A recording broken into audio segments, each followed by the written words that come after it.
In today's video, I'm going to teach you how to share files privately in Slack. By the end, you'll know exactly how to send a document, image, or any supported file directly to a person or a small group, so only the people in that conversation can access it.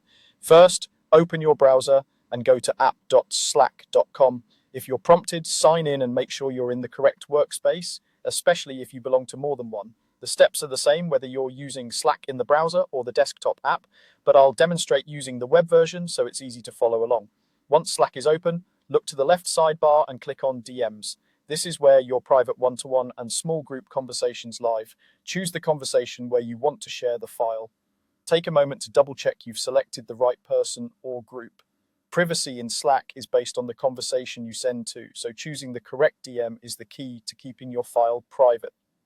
With the conversation open, click into the message box at the bottom so it's active. Now click the attach icon next to the message field. Depending on your interface, it may look like a paperclip or a small plus button. From the options that appear, choose Upload from your computer. This tells Slack you want to send a file stored locally on your device. Your file picker will open. Navigate to the file you want to share, select it, and click Open. You'll see a preview appear in the message box. This is a great moment to add a short note or context so the recipient knows what the file is and why you're sending it. Clear context not only helps your teammate, but can also reduce back and forth messages later.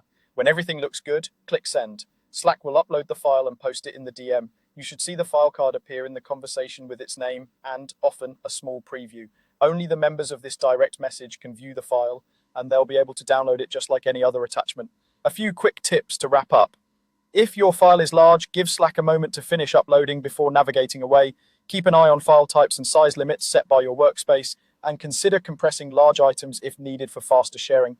Finally, remember that privacy on Slack follows the conversation. Sending in a DM keeps it limited to those participants, while sharing in a broader channel makes it visible to everyone in that channel. That's it, you've shared a file privately in Slack.